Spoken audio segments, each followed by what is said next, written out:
What up, ladies and gentlemen? I'm Adam Butler. That's Paul Spann. Paul Black Man Spann. And we are the Gatekeepers. Let's go. Let's go. So, for those of you that know us from our prior podcasts and all of the other things we've done, you may be familiar with what we're into, right? Paul and I have been talking about doing something for years. We've been trying to figure out how to get back on air together, not just him coming on my show every now and then or anything like that. How to do a show together for years. And we finally figured it out in our very old age. Ain't that right, P? Most definitely, bro. You know what I'm saying? And I'm very grateful, you know what I'm saying, at 46 with my good grades in the good blicky here that we finally figured out. It really did take us about 4 years. Like we've been talking about it since around the pandemic. So yeah. We really have. We thought about relaunching MSR. We damn near relaunched it several times. There are like actual recordings of MSR sitting in a vault that you'll never ever see because we kind of recorded some stuff. Us out to the team, you'll probably see them on this podcast sprinkled out over time or whatever. Yeah, no doubt. But the reason why I stress that we're old heads in this iteration of us, this version of us, the older version, is because we have become curmudgeons in the culture. We have become protectors in the culture. Okay. That's why the name of this podcast is, what is it again, P? The Gatekeepers. Because we're the gatekeepers now. We here to protect the culture. Go ahead, P. I'm perfectly comfortable with it. I'm perfectly comfortable with the curmudgeon tag, and I'm perfectly comfortable with the places and spaces that we plan to go with this show, because it is important because something that you and I know, even by just living here in America and witnessing this last election cycle and all those things, other groups of people are protected by America. They're good, and I mean that in no malice whatsoever. Like, I don't mean it in any ill harm or anything, but it is important for us to begin to regain a sense of control on our own culture. Yeah, it's funny because, some of the stories we're going to talk about, one story in particular we're going to talk about, is a direct result of this podcast, I should say, is a direct result of that story, right? Again, we've been trying to figure out a way to get back on air and talk about all sorts of things. But one thing we love is hip-hop, and we love hip-hop, and we love black culture, right? So when a guy like Andrew Schulz steps in and begins to comment on our culture, you see the internet go crazy. You see people start to react a certain way, and a lot of people are confused. And I think it's because we haven't been proper gatekeepers of our culture, frankly. And again, I hate to keep plugging that name, but I want people to understand, like, what we're about right now, right? Like, what we're trying to do is that we believe that we've gone a little too far. We've opened this thing up a little too much. And it ain't necessarily about race when it comes to hip hop necessarily. It's more so about, are you of the culture, right? And if you aren't, and this would be the first question I got, Peter, we could kind of start here. If you are not of the culture, do you have the right to speak on it? And let me narrow that down a little bit more. Yeah. Not to speak on it, but to critique. Do you have the right to critique a culture that you're not really truly a part of? I'll say this. Any person has the right to say whatever it is they choose to. Any person on this earth has the right to say whatever they choose to say. However, things come with consequence. And if you feel that it's necessary for you to make comments, to say certain things, even of a denigrating nature, and then when you're met with mire, when you're met with, you know what I'm saying, with what you honestly kind of pandered for, you can't just cower behind elements of art. Because understand, and here's even what I mean with that. Like you said, We've been so comfortable and so lax with everyone that, like, our culture is for everyone. It's a free party. Like, everybody, everybody can come join. Everyone has a say, and everybody, and all of those things. But I think that it's okay when looking at the world, when looking at ramifications of what even symbolism means to us. I'll say it just like this, and I'll shut up. Earlier today, I looked at they were talking about the young man that shot the CEO of United Healthcare, and I listened to them wax poetic about him for 2.5 minutes. Like, I'm talking about even all the way down to the point where they talked about Cuz having back pain. Like, they literally said that. They said that some of his friends were complaining that he had severe back pain. However, a black person can get shot and killed by the cops, and you'll hear every remark about them. So, like I said, like, we're not crying woe is me in the least bit. What we are doing is arming thought processes for ourselves, our community, and frankly, I have a son and I also have grandkids now. You have a son and a daughter. Yeah. So we these things will be recorded. They will be left here for them. Yeah. It's that's an interesting. It always comes back to that, right? Like, the double standard of being a black person in America as opposed to being pretty much anything else in America, right? And it kind of goes back to it goes back to the Andrew Schulz thing, right? Where, and anyone listening to the show is pretty familiar with what happened with Andrew Schulz, but just a quick rundown before I make the point. Quick rundown. Andrew Schulz was making fun of black women. Andrew Schulz is a comedian, making fun of black women on his show, caused the uproar on the internet about a month ago. Kendrick Lamar, who has been a champion of culture over the past year, whether you agree with him or not, right? His point is to be a champion of what he feels is culture and what he feels like he needs to do to protect culture. And his latest album, GNX, on a song called Whacked Out Murals, alluded to or hinted at Andrew Schulz. He didn't say Andrew Schulz's name, but he said, don't let no white comedian make fun of no black woman. That's law. He's talking about Andrew Schulz, okay? Andrew Schulz obviously takes offense to this.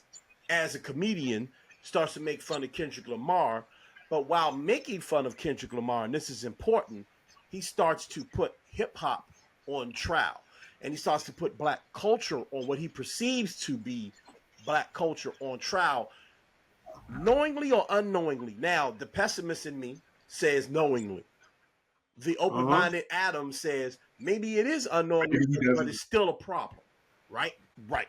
So when you get to this idea of black people never really getting the benefit of doubt in this country, you brought up the CEO shooter. You're absolutely right.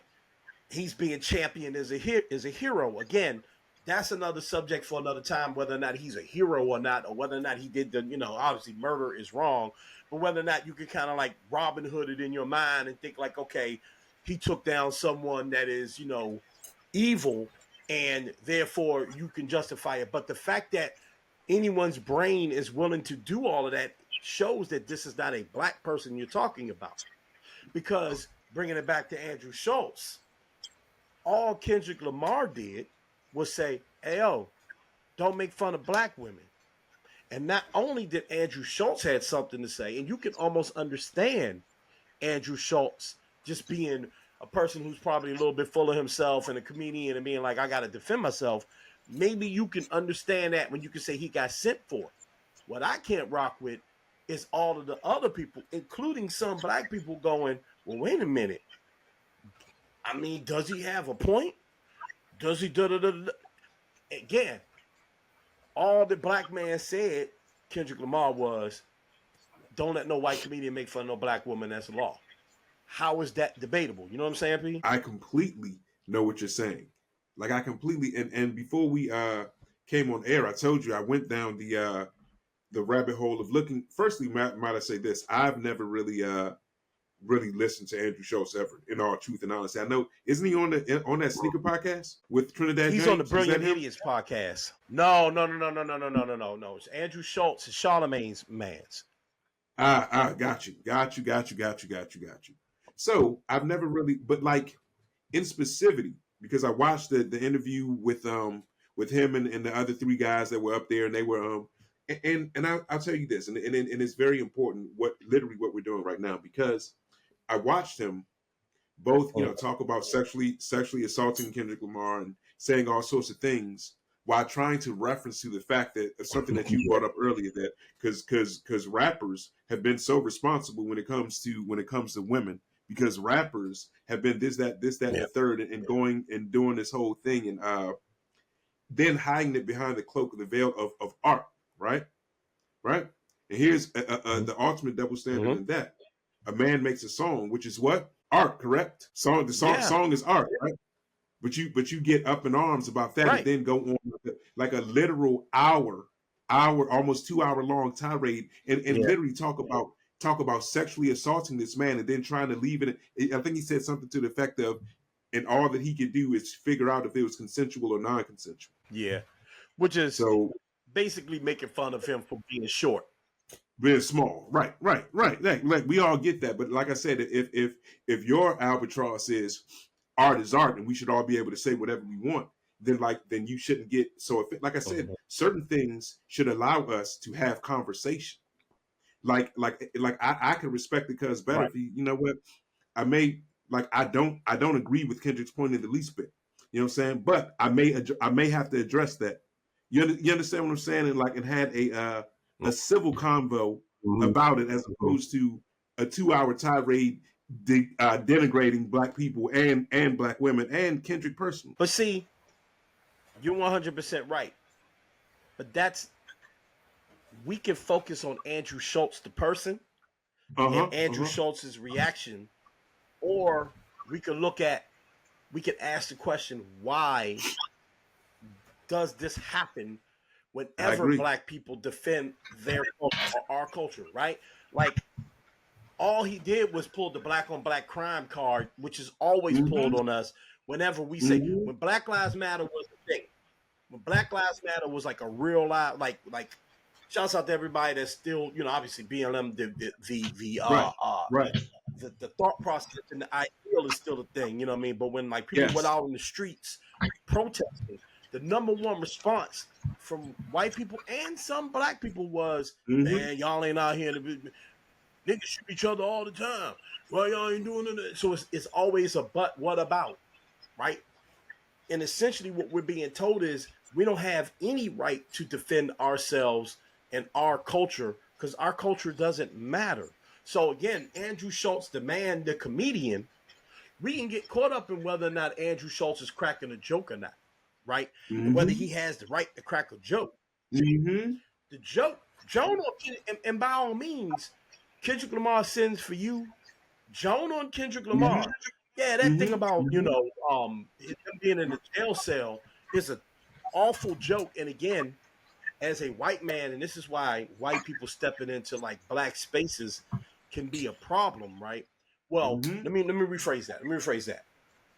Not stepping into white people jumping into the culture conversation could be a problem, because you don't even realize you're talking about buck breaking, right? You don't even, and guess what? Black people have slipped up and said offensive things about all sorts of people, but every time we do it, we get taken to task, right? I'm not about to do this whole thing that some people do, like, the Jews got all the power. I hate when people talk like that, right? But what I will say is that other cultures, when you do offend them, they do a great job of making you give up a pound of flesh in order to not necessarily back in a good graces, but as an apology, right? You gotta put a statement out. You gotta say, and by the way, that's a good thing. That is not me saying this ain't no Dr. Umar at all. Yeah, like don't come on this show expecting to hear no Dr. Umar. That just ain't it. Okay, I'm only making the point there, right? So we, for whatever reason, the perception of us is that you can say whatever about us, and if we dare go, well, wait a minute, you don't get to say that.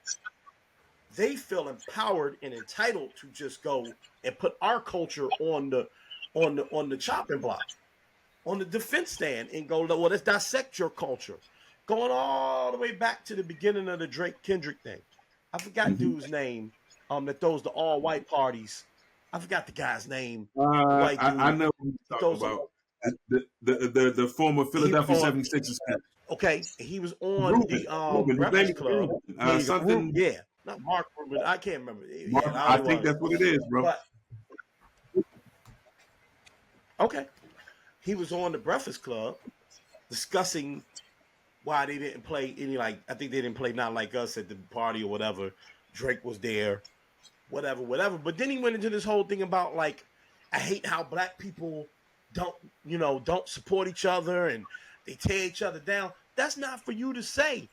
And you're sitting there with black people and none of them are saying, whoa. We were all taught, and I'm gonna shut up after this, P. We were all taught not to take our business out of the house. If something going on up in here, it ain't nobody else's business but the people up in this house, unless it's something dangerous, like daddy beating mama or something like that. You know what I mean?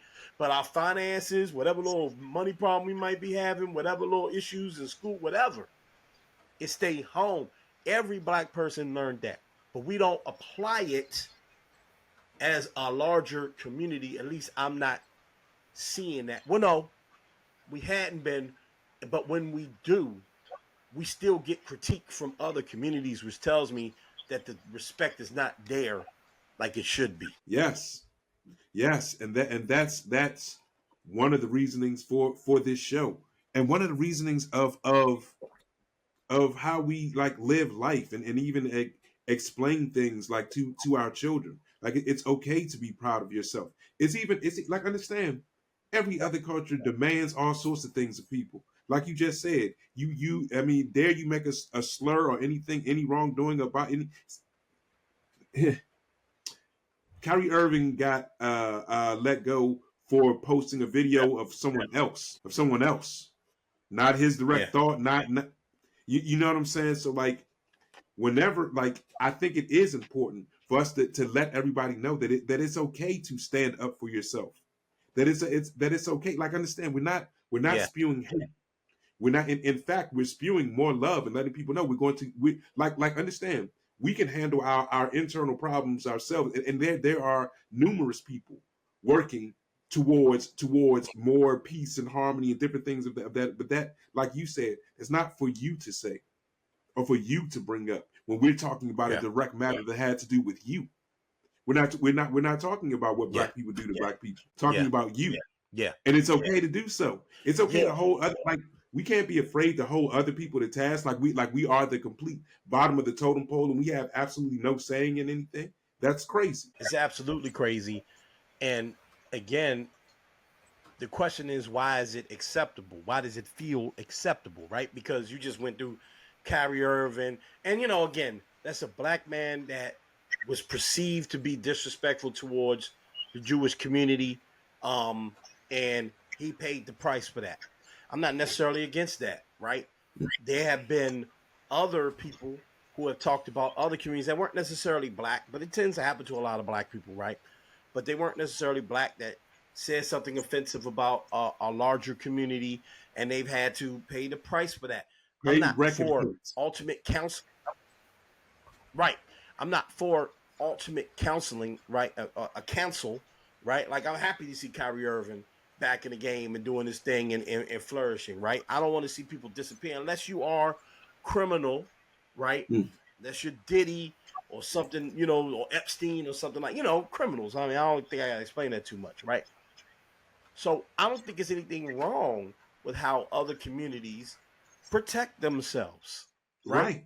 And I'm not even going to get on this thing, and I'm not even going to do this thing that some people do, which is black people need to do better. This isn't a black people need to do better thing necessarily. It's a black people need to stand tall thing, because what I've seen online from the beginning, when Andrew Schulz made his jokes about black women, right? Yeah, jokes, comedians, jokes, you can say whatever they want, blah, blah, blah. But it's not that you can't say what you want to say. It's that you still have to deal with the repercussions of what you said no matter what. What's funny to you may not be funny to the next person. Stand tall. Everybody's asking you to, well, No, I don't even want to contradict myself because, in a sense, I think now there is an apology that's necessary. But I'll leave that there for a moment. You said what you said about black women. Black people, as a whole, for the most part, decided that's not cool, right? A famous rapper brings it up. You not only shit all over your pants when you talk about that famous rapper, you don't even realize what rapper you're talking about. It was as if Too Short or Akinelli said something to this man, or like 1993 Snoop Dogg. This is Kendrick Lamar we talking about. Okay, He brought up this is Kendrick Lamar Snoop's we lyrics, talking by about. the way. So we're a monolith. You see what I'm saying? We're a monolith, and I am never going to walk around expecting someone else, someone that is not of hip hop culture and black culture, to understand us. Again, this is not about crucifying people. This is not about separation, because I think that's No, what. And Pete, tell me what you think about this. That's what people. That's where you brought up the election cycle, right? A lot of times when interest groups, different cultures other than the grander American white culture, were defending themselves within this election cycle, the immediate response was, "You're just trying to separate us. You're trying to cause division. You all of that. Nah, we're Americans. Why are you causing division?" And that is the new like dog whistle. And I won't even call it a dog whistle. It's actually not a dog whistle at all. It's right in front of your face. It's the new shut the fuck up. I don't want to hear that. you don't have the right to say anything that you're saying. I'll say this. I'm gonna go back to something that you said a little bit earlier. You said that yes, as comedians, we have the right to say anything that you want. Dave Chappelle talks about the trans community, right? All Yeah. over them, all over them. Canceled Yeah. all sorts of places. All like you understand what I'm saying? Like even even if you truthfully listen in an effort to literally talk about what we're talking about right now, if you truthfully listen to it, right? Mm-hmm. Nonetheless, Mm-hmm. Yeah. completely vilified Yeah. by that community, and for certain things, and bringing elements of understanding for people that don't like really know or really care to peer into or have like overt experiences with the culture. Some of those things are necessary. Like some of those things are Mm. necessary. But like you said, it's the scorching of the earth when we say, hey, this is a part of our culture that we like understand. Much like many people, there are things that we're catching up on in our culture, and we as brothers can have the right to Yeah. say, hey man, let's all do a better job of uplifting our culture. But that's for us to say. Yeah. Yeah. Like that's for us Yeah. to say, and I'm not mad at people like D1, like cats like that literally go on. Like I'm not mad at Cuz, I'm not mad at him at all. I don't Mm-hmm. even agree with every epithet Mm-hmm. that he spits, but I'm not mad at what he Yeah. does. You understand what I'm saying? Yeah. Don't like it is time. You said a word earlier for us to stand tall, and it really is to be like we've always had to cower, to be quiet, to Yeah. don't look at these Yeah. people directly. Don't be humble. Yeah. Be like no. And meanwhile, Yeah. while the entire world feeds off our culture. Mm-hmm. There's hip hop culture in Japan. Yeah. There's hip hop culture in the Yeah. Philippines. There's like Yeah. anywhere that you go, our culture resonates with any and everyone. But we still, Yeah. Yeah. Yeah. however, Yeah. Yeah, man. No, no, I'm sorry. no, however, we still get the least end of the stick, even in thought process, Adam. Like we understand, like for me, you're an artist, Kendrick's an artist. You're engaging in artistry between the two, and so like I say, Mm-hmm. you're able to say anything that you want, but when one addresses it, then it's a problem. Yeah. And that's why I say, like, you can isolate Andrew Schulz and say, well, it's not that big of a deal. He's a comedian. And at the end of the day, you can isolate it to rap and say it's not that big of a deal. You can even isolate it to Kendrick versus Drake and say it's not that big of a deal, right? I feel like there's always been two school of thoughts when the during the battle, right? Which is the genesis of all of this, right? During the battle, there was two schools of thoughts. There was, man, I'm just trying to hear that, I don't want to hear all that protest, blah blah blah blah blah blah blah, culture, blah blah blah blah blah. I just want the music to be hot, fair.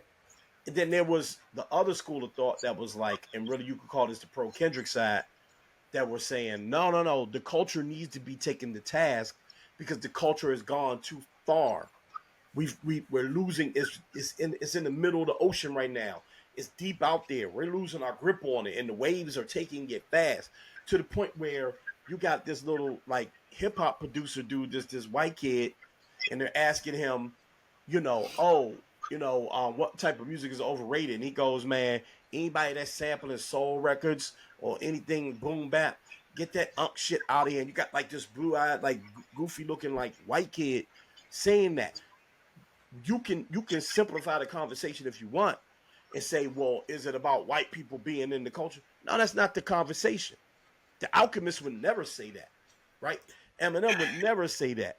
I don't think Mac Miller would have never said that. I don't think Jack Harlow would say that, right? If you in the culture, you in the culture. And you recognize, if I go and start studying Asian culture right now, and I start studying and practicing Buddhism, right? I'm talking about a religion right now, so it's different. But if I start practicing Buddhism and then I don't acknowledge that this stuff originates from an Asian culture, an Asian country, then I am wrong within that culture. If I can't respect the building blocks of that culture, then I am detrimental to that culture, So the reason why the Andrew Schulz conversation is important is not about Andrew. Andrew Schulz is a comedian who's practicing rage bait, and he's winning. He's winning right now because we're talking about it, right? I'm talking about it. It's making him more popular. Fine. Because we're talking about him, right? But it's not just about Andrew Schulz, because from Andrew Schulz comes the little white kid producer that goes, get that shit. So now you telling us what the culture and what the sound should sound like. You're disrespecting. No, we're not going to have that. So the thing is, and what we're getting at is that you have to feel comfortable enough as someone that is a descendant of a person who has built something, right? There's hip-hop culture and then there's black culture. Because we're talking about hip-hop culture. We're talking about, somebody don't like boom bap rap. Andrew Schulz. Folks like Drake can fill a stadium before Kendrick Lamar, whatever. But then it goes all the way up to, like you said, the election cycle, where anytime anybody brought up any issue within the black community, not only was there white Republicans, but there were other black men telling you, shut your ass up, you cause a separation. And that sounds like the people that was telling the bus boycotters in the 60s, calm your ass down now, you're going to upset the white. No, we are not going back to that. That is ridiculous. No right-minded, like good-minded white person should want that. No good-hearted white person should want that. And no black person with any sense in their pinky should want that. No. Nor be championing it. Like I watched, and like you said, this issue is much larger than just Andrew Schulz, because Adam, mindset rules the world. How we think rules the world. You understand what I'm saying? And like you said, when you're so far removed from something, understand generations, everything is getting younger and younger. You know what I'm saying? We've had spirited discussions about sneaker culture and what the young and how the younger generation takes it. You understand what I'm saying?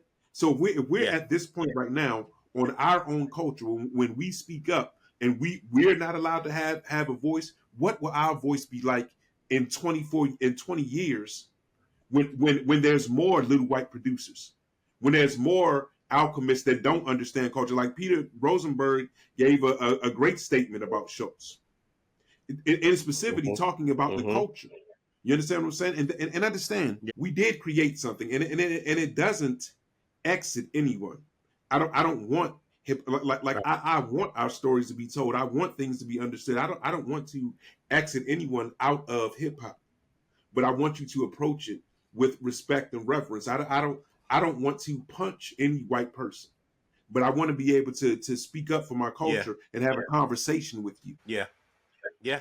and be Yeah. I comfortable mean, the bottom be line. comfortable with that. Yeah. The bottom line is, before we move on, is that it's ours, and it's ours to protect. That's a responsibility that you have when you live in a community, when you're part of a community, whether it's literally you live in a community or you're part of a culture, which is a community. You brought up sneaker culture. Obviously, I got the One of Those pod. We talk about that all the time because that's a subculture of hip hop culture. And Yes. it may seem nerdy, it may seem pressed, it may seem unnecessary to people who are not black within even that subculture of this subculture, right? Man, why black people got to remind people that black and Latin people, made sneakers a thing? Because we have to, because it's something we started. Same thing with hip hop culture. We have to constantly remind you that, yes, you can be part of it. You've been part of it. White people have been around. I mean, obviously everybody knows about the Beastie Boys and Rick Rubin and all of them, right? But I will say something about them in a moment, too, in a quick moment. Yes, Mm-hmm. they've been around since the beginning. Absolutely. They're part of the building blocks too, in a sense, right? But the thing really started with black and brown people needing something and making something from nothing. And I will say this, and this is important. This is important. Yes, there have been white people traditionally that have been part of hip hop, but they've always had the freedom to get out of it when they want to and do something else. When Machine Gun Kelly and the rap wasn't really working, Machine Gun Kelly got to go into that other culture he part of. Mm-hmm. When the Beastie Mm-hmm. Boys wanted to do something different, shout out to the Beastie Boys. The Beastie Mm-hmm. Boys know more hip hop than I can dream of. Period. Okay, Period. but when the Beastie Period. Boys want to make a rock, when the Beastie Boys wanted to go do something different, they could easily go slide into that other culture. Rick Rubin, a pioneer. This is no disrespect to the Beastie Boys and Rick Rubin and even Machine Gun Kelly, by the way. I'm just mentioning people, okay? And there's Right. others that I ain't even brought up, right? When Rick Rubin wanted to go produce a Metallica record or an LP record or an Alice in Chains record, I think he did an Alice in Chains record, but you get my point, or a Johnny Cash record, he could. You know what I'm saying? DJ Paul can't Yes. do that. DJ Paul hip hop. Yes. You see what I'm Yes. saying? There's Period. just certain things, Period. you know, there's just certain things that because we can't transition away from black culture. It's you part of it whether you like it or not. I, I, You may and that's what I was pretend about to say. all those black men just real quick, and then I'm gonna be quiet. I give Yeah. you the last words on this one, P, and then we'll move on. Okay. All those black men, to the point you made at the very beginning of this, the campaign trail, which by the way, we ain't gonna be spending a whole lot of time talking about Trump and all that on this show. Okay. But well, maybe we will. Who knows how we feel? All those black men that cape for that man. Talking about the politicians. I ain't talking about you at home. Okay. All those dudes who cape for that man. I ain't heard a cabinet announcement yet. I ain't seen you get a reward yet. All he did was use you to tell me to shut up and use you as an example of someone who, if you don't cry and complain all the time, you could come in the big room and eat off the nice plates and have a cold glass of water instead of drinking out the hose. So just keep that in mind when you betray your own culture. Go ahead, P. Yeah. It's the old you too can be successful. Like this isn't just for me. You follow these rules. You follow. Look at where this black guy is. He's up here with me, Mm-hmm. right? So Mm-hmm. like even Mm-hmm. like I said, thought process. Like people can attempt to trivialize anything that they want, but like everything matters. Not into where we're going to pick apart every small thing that goes on, but we're talking about larger concepts. We're talking, and that it Yeah. shapes the world. And something that you said, you know, in Yeah. telling people about Black culture, we are Black culture. I remember years ago, I had a conversation with one of my friends who's a white gentleman that happened to be a cop, and myself and one of my friends were just talking about our plight with the police. We're just talking about our plight, and my friend made something like a statement like along the lines of, "Man, I can't stand the police." Blah blah blah blah blah blah. My man got in his complete feelings. He's like, "What do you mean? If you say you can't stand the police, you saying you can't stand me? Like I'm a cop 24/7. I can't." And I had to explain to him. I said, and I was probably 19 years old at this time. And I said, "Bro," I said, "what you have is a job. Like that's a job." And I'm not making anything light of what you go through. I don't wish any harm or violence or anything on you. But it's still a job. Like I am Black. Period. And I don't choose I can't choose to be like, "Oh, here come the cops. Let me go ahead and change this shade up real quick. Let me you understand what I'm saying?"